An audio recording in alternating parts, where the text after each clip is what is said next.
es que el cártel como órgano de base de la escuela, eh, para la misma experiencia de la escuela, ¿no? Como, eh, comunidad de experiencia, es uno de los instrumentos fundamentales para tratar los efectos distorsivos que como fenómenos de grupo alteran las condiciones de existencia de la comunidad de trabajo, que es la escuela. Es decir, que el grupo cártel es un tratamiento del grupo en la medida en que el grupo tiene espontáneamente, por sus propias condiciones de existencia, un efecto segregativo,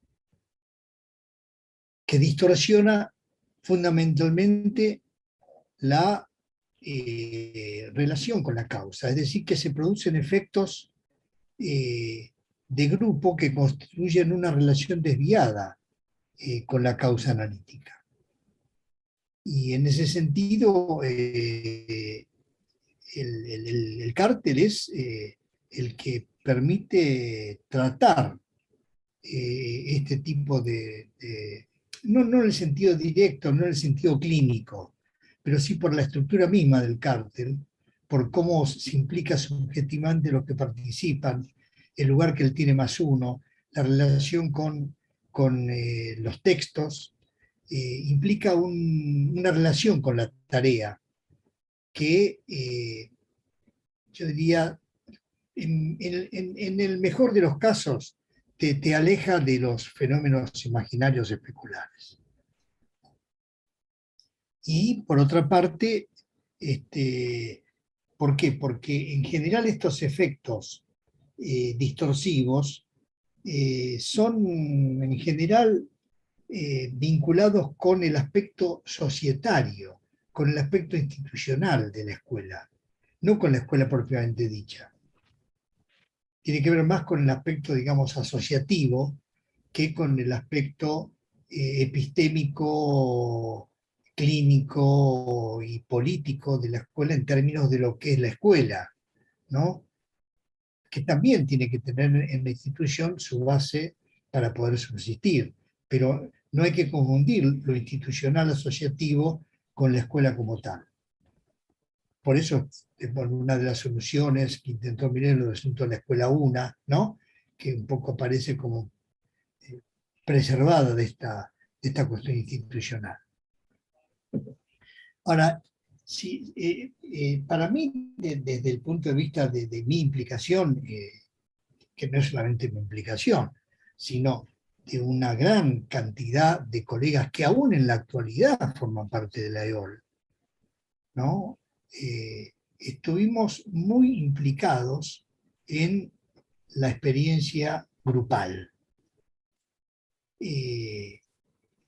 Ya en mi vida universitaria estuve asumiendo experiencias grupales que en ese momento los considerábamos como tales, estábamos advertidos que era una experiencia de grupo, y le dábamos una gran jerarquía a eso, la valorizábamos, eh, y consideramos que la estructura de grupo tenía una operatividad que permitía sostener posiciones que de otro modo no se configuraban, por lo menos en el plano en que estábamos trabajando nosotros. Muchos de los que formaron parte, digamos, de-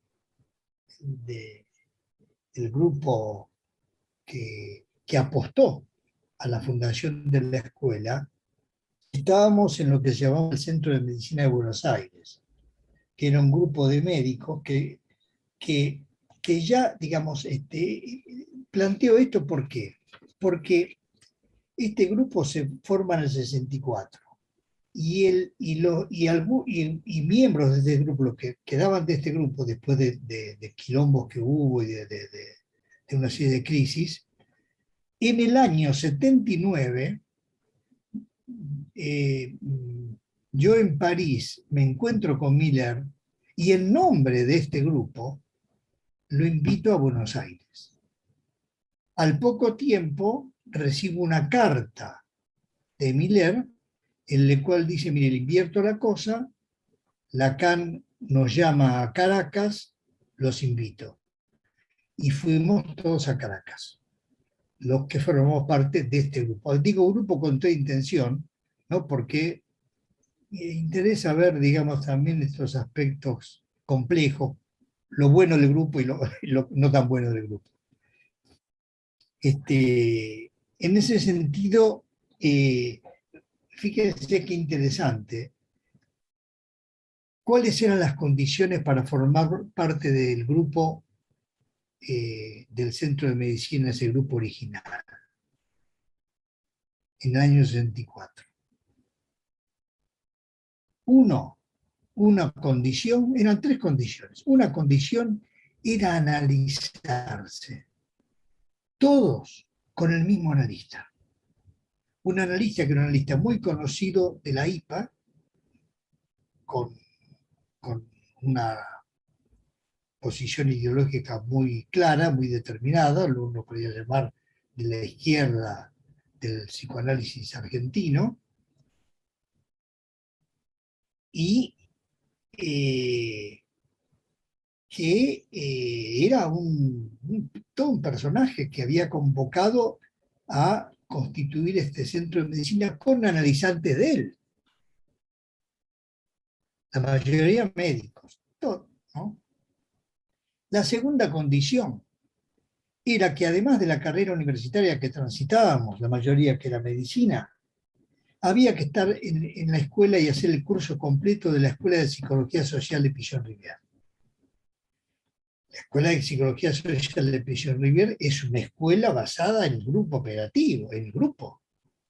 Y el grupo operativo concebido por Pillon-Rivière es una herramienta fundamental de esa escuela, que tenía en el grupo operativo su base de praxis, pero que además estaba referida a un esquema conceptual basado en el psicoanálisis. Era un grupo, una concepción del grupo basado en el psicoanálisis, teoría psicoanalítica, Freud y Melanie Klein fundamentalmente.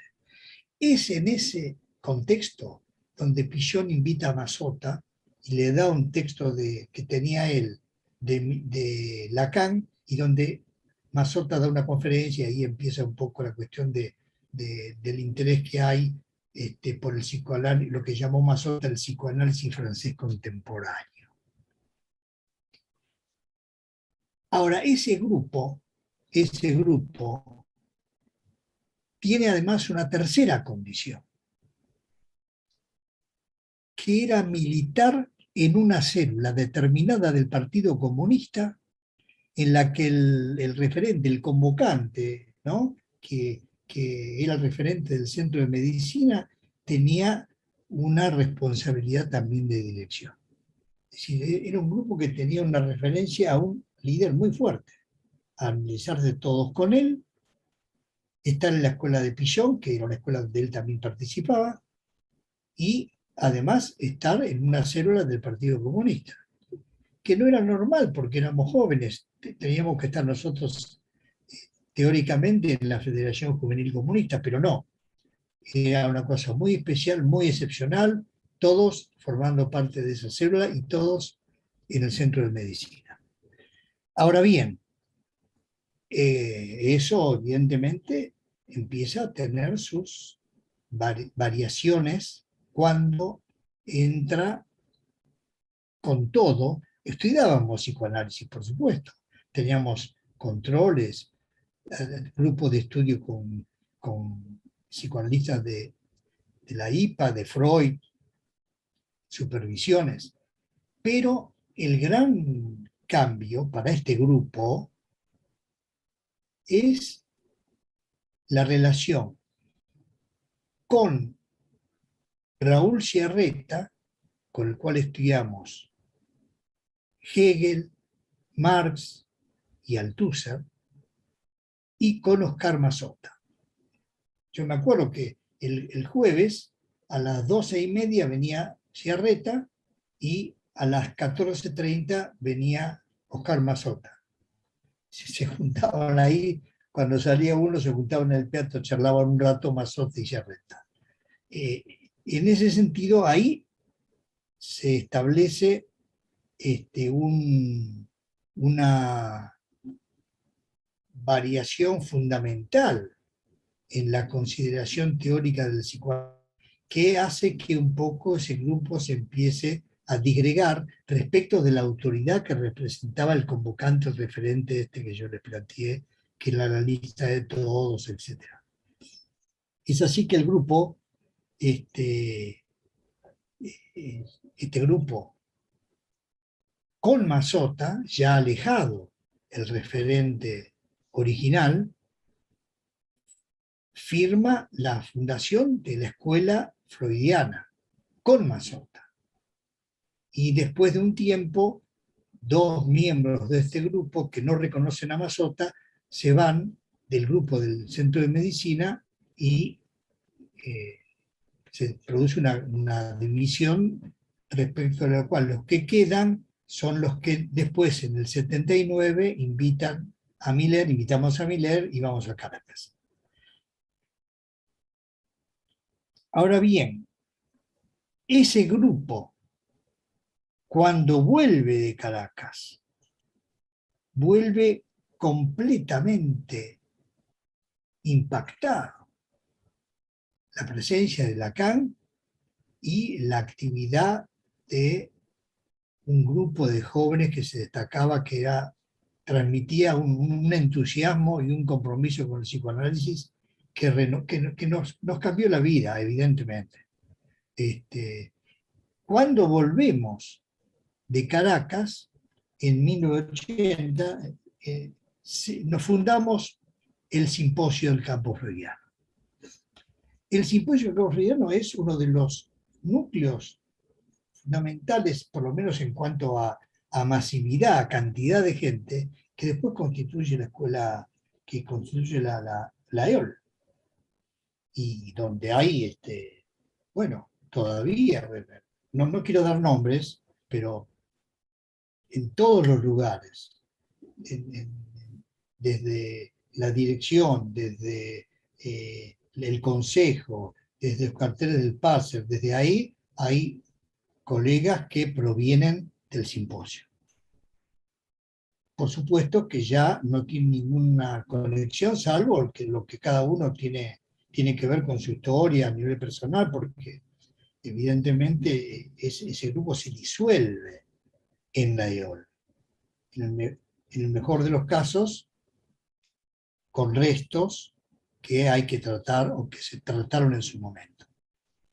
Hay que entender entonces que cuando se forma este simposio, ese simposio fue un grupo de grupos, fue un grupo analítico de carteles, todo era carteles.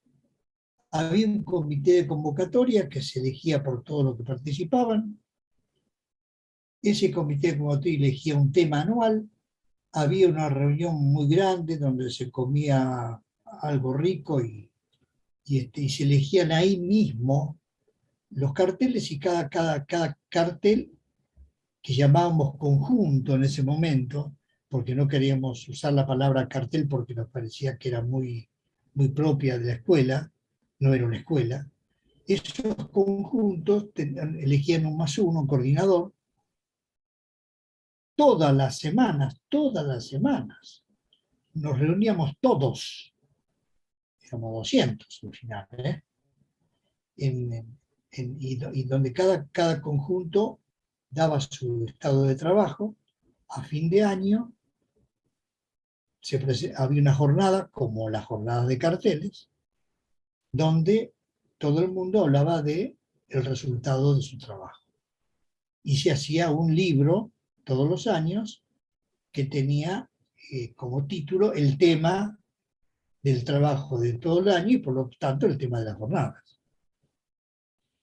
Ese trabajo, creo, hay que entender lo que implicó una experiencia muy cercana a lo que puede ser el cártel, ¿no? Y yo creo que tiene mucho que ver con que el cártel se instituye como un pilar en la constitución del régimen de trabajo colectivo que implica la EOL.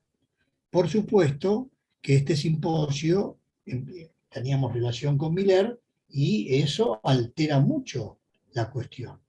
Y en un momento Miller nos dice, bueno, es el momento en que el simposio, que es un grupo de grupos, se convierte en una sociedad psicoanalítica, con un régimen formal, con un régimen de institución, con nombrar analistas, ¿no?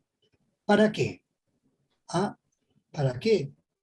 Para que con otros grupos analíticos confluyéramos para constituir después la EOR. O sea que hubo que disolver, entonces los conjuntos del simposio en ese momento se articularon con el campo freudiano, después se mezclaron con los de distintos grupos en el movimiento hacia la escuela, y la experiencia de esto, del simposio, grupo de grupos, reconfigurada como institución psicoanalítica, como sociedad psicoanalítica, se traslada, interviene, participa, y yo creo que vivifica también la experiencia inicial del movimiento hacia la escuela en relación a los grupos.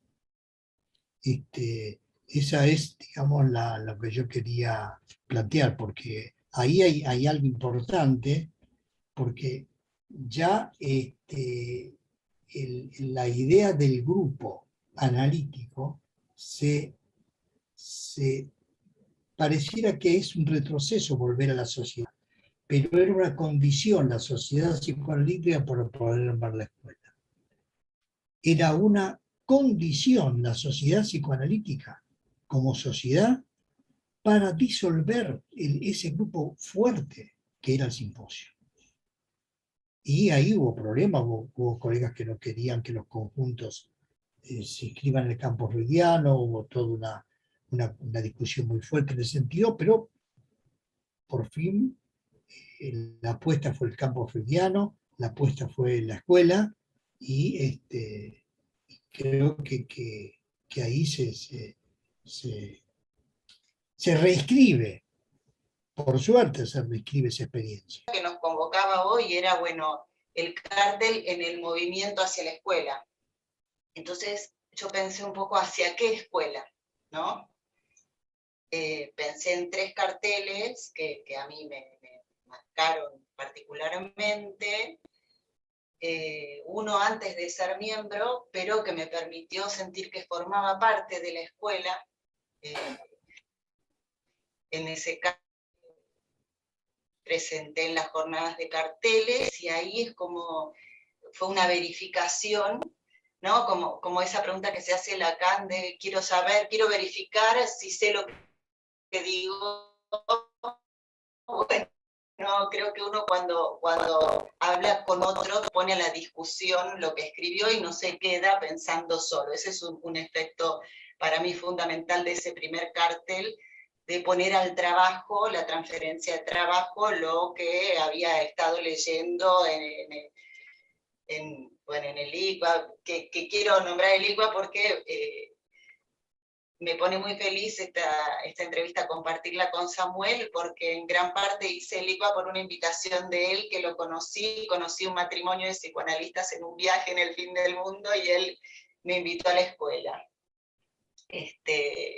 Entonces él es parte también de mi movimiento hacia la escuela.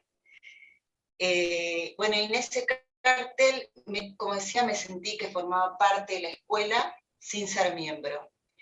Y el segundo cartel que quería ubicar es esto que hablaba Samuel al principio, antes creo de que estuviéramos grabando, pero algo comentaba, de los carteles de nuevos miembros.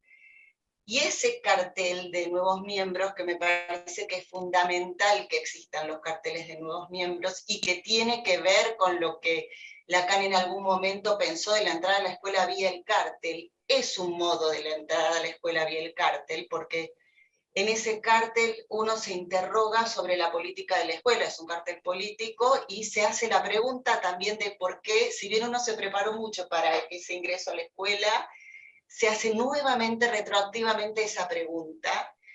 Fundamental ese cartel, me parece bueno, que se basa en ese pensamiento de Lacan y que ubica la cuestión política. Y finalmente, el último cartel que a mí se me vino a la cabeza en relación al movimiento hacia la escuela es el cartel que formamos ahora también con vos, Silvia, el cartel de la Secretaría de Carteles, que ese cartel tiene varios productos, porque va a tener el producto de lo que presentemos el año que viene en jornadas, pero un producto de ese cartel también fueron las jornadas de este año. Esas jornadas en las que se ubicó el cartel como lo vivo de la escuela. Y es un cartel que está aparte unido por el interés que tenemos todos los que conformamos ese cartel por carteles. Bueno, en eso me parece que podemos ubicar lo que a mí se me ocurrió como lo vivo del cartel, cuál es el movimiento. Yo decía al principio, el movimiento hacia qué escuela, hacia una escuela no toda, situada sobre una falla, como ubicó Graciela Broski este año en su seminario, situada sobre una falla, lejos de un ideal de unificación y de que todos nos entendemos, nos comprendemos, y aparte, el cartel de entrada a la escuela también de lo que habla es de que sabemos de los efectos de grupo, sabiendo sobre los efectos de grupo y sobre los ideales de unificación, hacer a contrapelo de eso, ¿no? Por eso cuando uno ingresa a la escuela me parece fundamental que esté ese cartel. Yo tuve la oportunidad, les contaba yo antes, que yo tuve la oportunidad de estar cerca de colegas que entraron a la escuela en 3 escuelas distintas, mientras trabajaban conmigo en relación a las cuestiones más fundamentales del psicoanálisis. Una persona de la New Lacanian School, otro colega de la NEL y otro colega de la EOL. En la NEL y en la EOL hay estos carteles. Es impresionante la diferencia, cómo permite apropiarse de la historia, reconfigurar la propia posición con respecto a la causa y empezar a trabajar en ese cártel de nuevos miembros la propia experiencia de lo que se considera en la teoría de una especie de conjunto de soledades, en el mejor sentido, ¿no? Y considerar claramente que no hay más que esa soledad, que hay que tratar de hacer con esa soledad en el mejor sentido. Cuando Mercedes dice a qué escuela, ya era muy claro en el momento del movimiento hacia la escuela que la escuela era la escuela del pase, ¿no? Y que la escuela como escuela del pase era la diferencia absolutamente radical que había con todos los grupos y todas las sociedades que le preexistían.